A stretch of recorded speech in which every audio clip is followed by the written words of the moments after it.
El Foro de la Historia.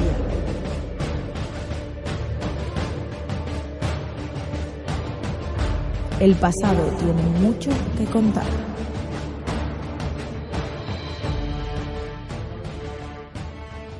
Bienvenidos al Foro de la Historia. Hoy estamos aquí un día más, hoy para hablar acerca de las nuevas poblaciones durante el reinado de Carlos III. Bueno, lo primero de todo decir que dar las gracias a todos los que nos escuchan y comentar que agradecemos mucho los comentarios, así que cualquier tipo de mejora, sugerencia, pues por supuesto nos lo podéis hacer por allí. Estamos intentando replantear para, bueno, pues este año 2022 que va a entrar dentro de unos meses, ciertas cosillas para intentar mejorar un poco el contenido. Como ya sabéis, también, bueno, pues estamos realizando varios proyectos relacionados con una página web que vamos a sacar en la que podréis leer, bueno, pues los artículos en referencia a los podcasts o artículos pues de otro tema, ya que la página la va a conformar bastante gente.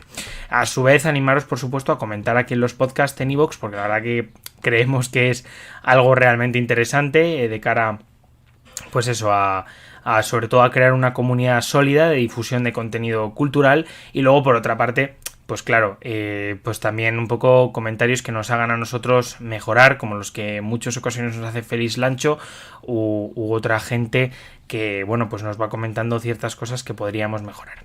Hoy vamos a hablar, como ya he dicho, sobre las repoblaciones de Carlos III.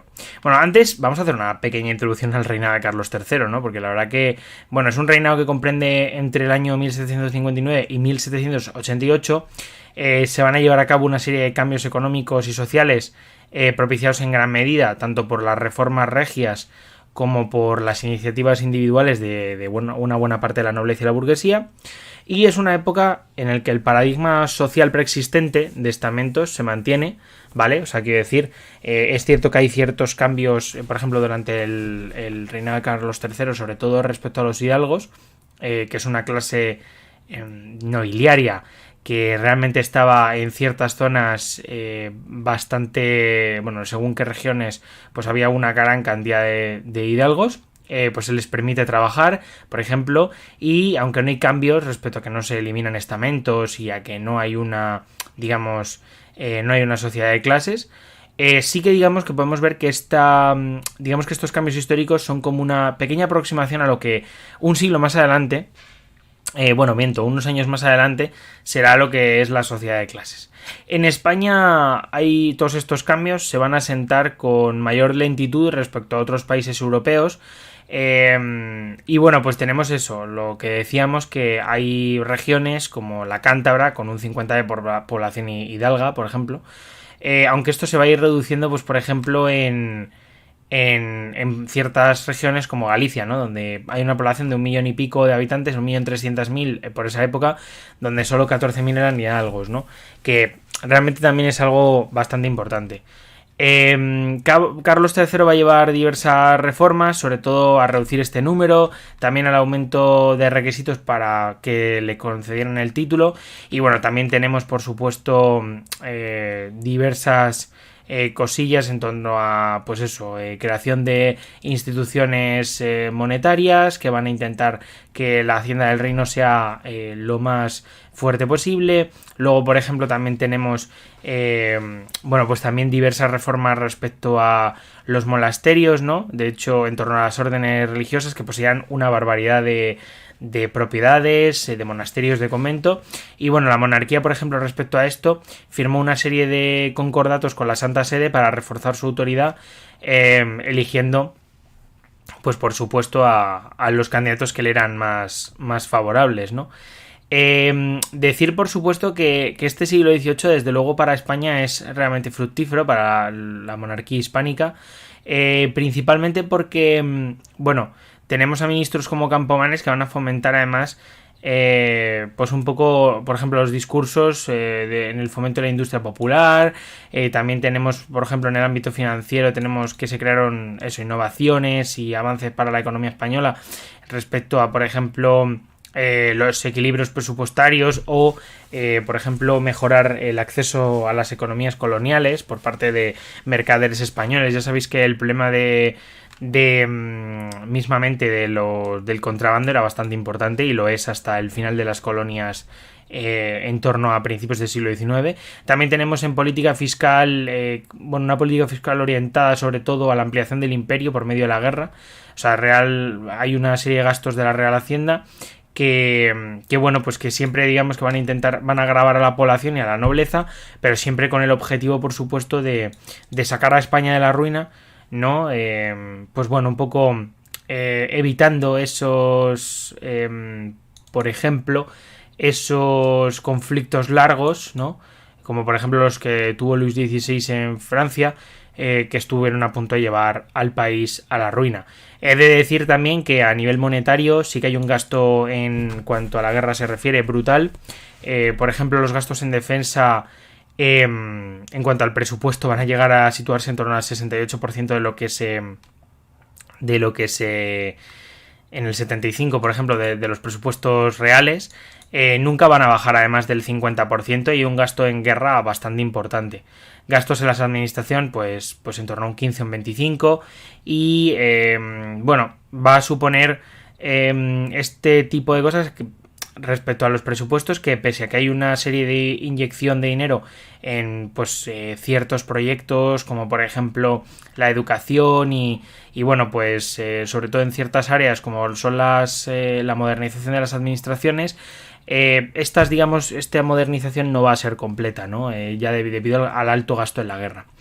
En definitiva, y para acabar con esta pequeña introducción de 5 minutillos, se puede decir que las reformas que llevó a cabo Carlos III tuvieron el objetivo de remodelar el país desde un punto de vista administrativo, mejorar la educación para cambiar la mentalidad de los españoles, y de promover un desarrollo económico para aumentar las riquezas del país, para, digamos, que estas riquezas sirvieran a la guerra, para que mediante la guerra se pudiera, como buen monarca ilustrado, se pudiera ampliar los territorios del imperio, ¿no? Dentro de todas estas políticas hay una política que es la repobladora. Bueno, lo primero, me gustaría hacer una pequeña reflexión. No sé si habéis estado en Andalucía. Muchos no lo habréis visitado, pero cuando tú vas desde Madrid, es que yo he estado esta semana en Granada.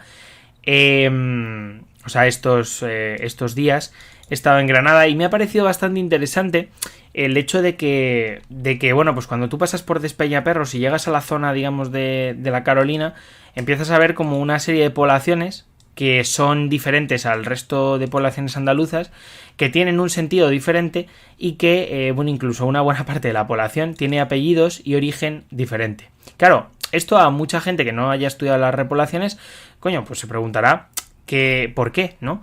Y desde luego vamos a hablar un poquito de la política de repoblaciones, ¿no? Porque esto es algo que, aunque no se inicia en España, se lleva a cabo en un montón de estados europeos.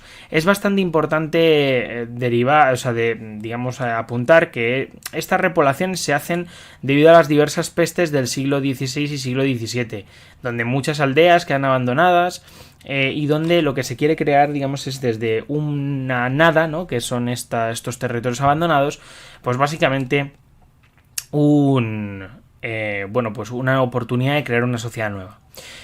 En España ya sabéis que a partir del siglo XVI el poder demográfico es bastante escaso. En la península ibérica hay un proyecto que llevan a cabo Carlos III y su corte, para, digamos, repoblar diversas zonas con poblaciones del norte de Europa, entre las que destacaban Westfalia y el Palatinado, que eran regiones con un flujo constante de migración. Respecto a las políticas pobladoras, vamos a observar que están muy ligadas a las políticas agrarias, ¿no? Van a tener además una dimensión social y económica. Y desde luego, digamos que estas repoblaciones se basaban en dar unas tierras a campesinos que las quisieran trabajar, y que, digamos, estuvieran dispuestos a vivir en una sociedad, en el caso de la península ibérica, pues muy ligada al catolicismo, y muy ligada sobre todo a lo que viene siendo el campo, ¿no? Ya sabéis que la riqueza agraria al final es realmente importante para estos estados todavía en el siglo XVIII. O sea, ya a partir del siglo XIX veremos la industrialización, pero de momento la cosa está así. Quisieron crear además con estas repoblaciones una clase campesina ideal desde los cimientos, ¿no? Desde los cimientos de esa nueva sociedad que se querían crear. Estos campesinos eran cuasi propietarios, que es decir, que no podían acumular tierras y estaban ligados, por supuesto, a la autoridad regia. Por otra parte, esta sociedad también tendría que basarse en los ideales despóticos que hicieron valer las monarquías durante el siglo de las luces, ¿no? De hecho, bueno, pues como ya sabe, ahora hablaremos un poquito más de la sociedad, pero desde luego esto es algo realmente importante y a destacar. Esta sociedad se intentó crear a través de pobladores alsacianos de la región de Alsacia, franceses, italianos, bávaros y flamencos.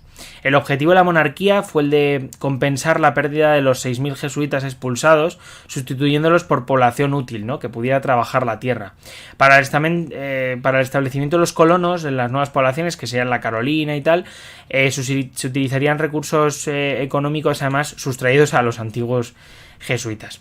Este ideal, digamos, de población útil se dividía entre jornaleros, labradores y artesanos, ¿no? Esa era la gente que podía aportar al reino, dejando a un lado, por supuesto, a intelectuales, músicos u otras personas, aunque he de decir que en estas poblaciones sí que hubo tanto músicos como intelectuales, o sea que no se llegó a crear esa sociedad que se pretendía, porque digamos que de alguna manera se colaron ciertas personas que no cumplían con los estándares que buscaba la monarquía.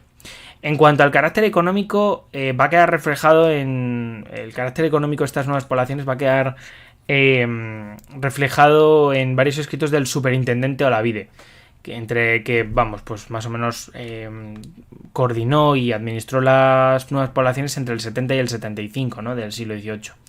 Va a expresar el claro objetivo económico y productivo de las tierras en cuanto a por ejemplo, el tipo de plantas o el tipo de productos que se iban a cultivar, las tierras que se iban a dar, la creación, digamos, de los diferentes emplazamientos, pues ya sea la Carolina u otras poblaciones alrededor, pues un poco para pues eso, crear esta nueva sociedad. Por otra parte, se eligieron las nuevas poblaciones por una razón bastante clara, y es el hecho de que antiguamente, antes de este siglo XVIII, había una ruta Madrid-Cádiz. Y bueno, esta ruta pasaba por Sierra Morena, una zona que hasta en ese momento estaba, digamos, bastante poblada por bandoleros, ¿no? Entonces lo que quisieron era restablecer esa ruta, establecer ciertas poblaciones en los pasos y acabar, digamos, con esa pequeña base de bandoleros que había allí, que pues hacían estragos en las comunicaciones de dentro del territorio, por supuesto. Bueno, ahora vamos a hablar un poco acerca de las administraciones de estas nuevas poblaciones. Estas estuvieron ligadas a los fueros, donde se establecían los cimientos y los privilegios, además de los límites de las poblaciones, ¿no? También en estos fueros se establecieron los cargos, digamos, y la verdad que es bastante interesante. Estas poblaciones establecían en su fuero la existencia de unos privilegios que hacían referencia a las tierras comunitarias, ¿no? El tema de, como a cada campesino le daban unas tierras, luego podemos decir también que había otra serie de tierras que eran comunales, que las trabajaban pues en los días libres de los colonos o, en fin, las administraban en las diferentes poblaciones, ¿no?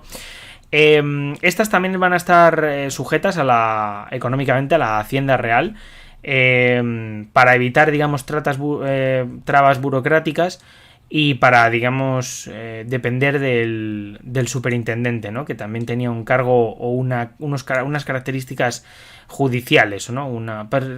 Sí, tenía un papel judicial.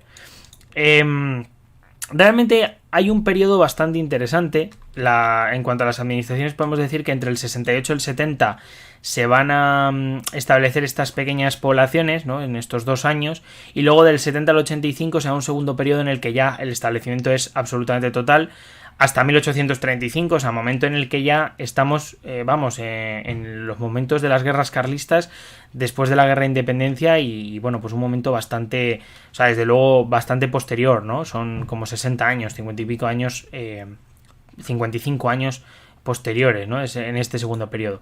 La población más importante fue la Carolina, que fue el centro administrativo pues era donde residía el superintendente. Además es una población que a día de hoy es bastante potente a nivel agrario. Y bueno, también se establecieron 2 subdelegaciones que estaban en la propia ciudad. O sea, podemos decir que todas las administraciones, junto con el superintendente Olavide, estaban concentradas en la Carolina. En el año 69 es verdad que se destituyó a Olavide debido a una serie de problemas con la Inquisición. De hecho, esto fue tuvo el recelo de los colonos y del descontento posterior, porque los colonos, digamos, que no tenían la situación que les habían prometido, y además estaban relativamente contentos con Olavide. En el año 70, poco más tarde, volvió Olavide para comenzar ese segundo periodo de la administración, que bueno, pues fue un poco ya el momento en el que se distribuyeron más las tierras, en el que digamos que ya se establecieron más los cargos administrativos, y digamos que a nivel, digamos, administrativo y social, las nuevas poblaciones se asentaron, digamos, con mayor facilidad. A finales, en torno al 1825, ya con una población asentada y con un proceso de repoblación terminado, se va a comunicar a la población, a las subdelegaciones, que las quejas ya se resolverían más bien en la subdelegación, ¿no? En este caso es bastante interesante. Si tuviéramos que destacar un personaje, digamos, principal dentro de ese proceso de repoblación, creo que el más importante ya lo hemos destacado, que es Olavide. La corona lo designó, digamos, designó a este Pablo de Olavide, pues un poco para la gestión de estas nuevas poblaciones. Demostró a lo largo de su vida que sus estudios habían servido, digamos, bastante. Además fue profesor en la Universidad de Lima, y también estuvo trabajando durante bastante tiempo en la administración de Real, ¿no? Además de que pasó por cargos como oidor de la audiencia, que son cargos realmente importantes dentro de las administraciones del propio reino, ¿no? Tras un largo retiro va a tener, digamos, a empezar a asumir tareas administrativas antes de estas repoblaciones, y es un personaje bastante interesante porque digamos su figura se va, digamos, de alguna manera a distorsionar en torno a lo que son pues sus peleas, más bien su persecución por parte de la institución, ¿no? El cargo, digamos que entre el 67 y el 76 le va a corresponder a Olavide en mayor parte, porque ya sabéis que hay un pequeño retiro, la gestión, digamos, de estos colonos, ¿no? y de las nuevas poblaciones. La corona va a necesitar la ayuda de Olavide para decidir a dónde enviarán a los 6.000 colonos alemanes, ya que además de los territorios peninsulares se propuso enviar algunos de estos a Costa Rica o a diversas zonas de América del Sur que, pues eran más ricas quizá que Sierra Morena, ¿no? En cuanto a la estructura social de las poblaciones, hay una serie de estudios en torno al carácter demográfico de las nuevas poblaciones, pues apuntan que cada familia más o menos tenía una 4,2 personas, ¿no? Dentro de estos estudios. Aunque estos datos hay que contrastarlos, porque más bien nos quedaríamos con una media de 4 personas por familia, porque hay estudios que, como ya comentaba antes, decían que entre 4,2 personas y otros entre 3,8, pero nos quedamos con 4, ni para ti ni para mí, una media aproximadamente de eso, ¿no? Si contrastamos los diversos estudios. La verdad es que son datos que no dan información valiosa más allá del número de personas, porque es verdad que hubo unos 2.450 familias, de estas unas 10.000 personas aproximadamente, 10.500, y una buena parte, un 67%, estuvieron establecidos en torno a Sierra Morena, en torno a 2 asentamientos más concretamente, la Carolina y la Carlota, que son 2 asentamientos que están realmente cercanos. La verdad es que es interesante porque la Carolina la conocemos mucho más, que tiene una distribución demográfica bastante mayor, pero por ejemplo otras poblaciones como la Carlota van a ser a mediados del siglo XVIII van a tener una población bastante fuerte, con 19,3 habitantes por kilómetro cuadrado, que es bastante importante, ¿no? Respecto a eso. En la Baja Andalucía hallamos poblaciones que, bueno, pues no suman tantas personas como habitantes como la Carlota y la Carolina, pero bueno, sí suman unos 3.500 habitantes, ¿no? Poblaciones, pues eso, un poco más pequeñas, que bueno, pues también van a tener, por ejemplo, Fuente Palmera es un ejemplo, van a tener pues un crecimiento bastante importante, pero sin llegar a ser, por supuesto, el centro de esa Sierra Morena, ¿no? El poblamiento va a ser disperso, desde luego, porque va a estar ligado a la tierra, como hemos dicho antes, y es bastante importante porque el sector agrario supondrá, pues eso, casi un 70%, y bueno, pues más que nada porque una buena parte de los colonos eran labradores, básicamente.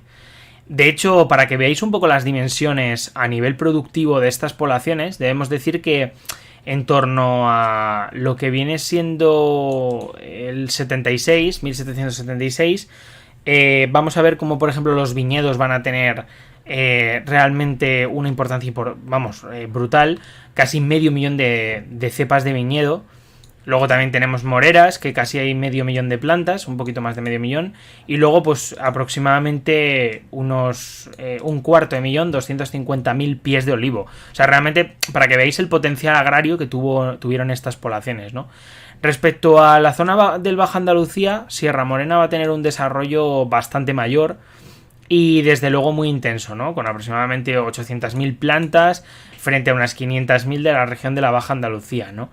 Desde luego también tenemos otras poblaciones, por ejemplo la de la Carolina que habíamos dicho antes.